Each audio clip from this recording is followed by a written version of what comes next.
इमरान खान को कम से कम अफगानिस्तान से डील करना आता था।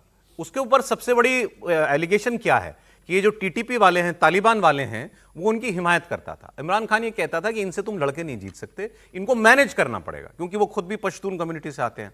अब अफगानिस्तान के साथ क्या हालात बना लिए आसिम मुनीर ने। अफगानिस्तान के साथ इनकी कई दिनों की जंग हो चुकी है, वहां में लाखों अफगानियों को ये जबरदस्ती अफगानिस्तान वापस भेज रहे हैं, और तहरीके तालिबान पाकिस्तान रोज वहां पर कहीं ना कहीं एक बम विस्फोट करता है, सुसाइड बॉम्बिंग करता है। इस बीच में एक बड़ा इंपॉर्टेंट स्टेटमेंट अफगानिस्तान की विदेश मंत्री का है, आमिर खान मुत्तकी, जो भारत भी आए थे कुछ हफ्तों पहले। इन्होंने कहा, इनसे सवाल हुआ कि साहब पाकिस्तान बड़ा एतराज करता है, आप इंडिया के क्लोज होते जा रहे हैं अफगानिस्तान। तो इन्होंने कहा कि क्या पाकिस्तान की एम्बेसी नहीं है भारत में, तो हम क्यों नहीं संबंध बनाएं, हम क्यों बंधवा रहे हैं पाकिस्तान के। अगर मैं इंडिया गया तो इसके बाद पाकिस्तान ने हम पर हमले शुरू कर दिए। हमारे संबंध इस वजह अफगानिस्तान के ऊपर हमला वो इसलिए करता है कि हम भारत से रिश्ते रख रहे हैं, तो पहले तो रिश्ते पाकिस्तान खत्म करे, अपनी एम्बेसी बंद कर दे। फिर पहले कहते थे कि ये टीटीपी वाले अफगानिस्तान तालिबान चला रहे हैं, अफगानिस्तान चला रहा है इनको, ये बीएलए वाले बलोच लोगों को जो है वो उनको आगे बढ़ाता है अफगानिस्तान। अब इंडिया इंडिया करने लग गए हैं। सुनिए उनकी बात।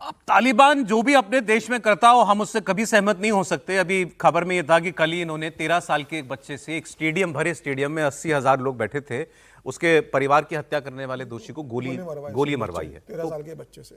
तालिबान से हमारा कोई मेल नहीं है, लेकिन हमारे लिए बड़े लंबे अरसे में ये एक हमारे लिए अच्छा हो रहा है कि पाकिस्तान अपनी दूसरी सीमा पर एंगेज हो रहा है। अफगानी पाकिस्तानियों पाकिस्तान से नफरत करते थे और तालिबान उस नफरत में आप और आगे बढ़ गया है, क्योंकि ये तो सीधे जंगी जुनून वाले लोग हैं।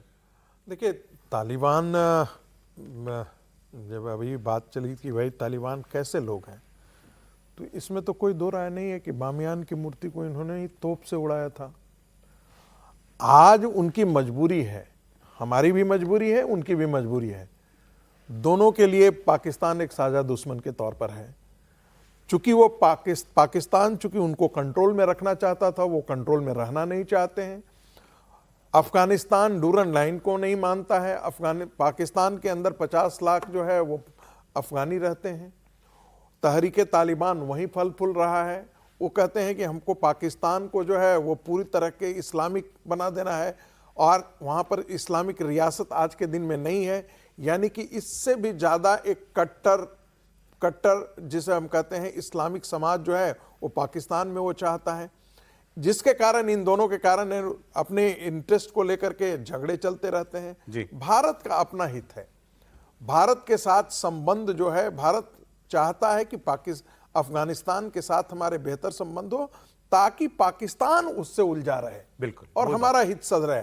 इसके अतिरिक्त भारत का अफगानिस्तान, लेकिन इसमें अच्छी बात है कि तालिबान उसमें हमारा पूरा साथ दे रहा है। नहीं, तालिबान ने तो मजेदार बात है, बामियान की मूर्ति को उड़ाया, लेकिन अब वो कह रहे हैं कि आप आकर के हमारे यहाँ गुरुद्वारा बनाइए, आप हमारे यहाँ आकर के मंदिर बनाइए, हम उसकी सहायता करेंगे, ठीक है, हम उनको सुरक्षित रखेंगे। ये बहुत जरूरी था पाकिस्तान का दूसरी तरफ उलझना, और वो तालिबान पूरा काम कर रहा है।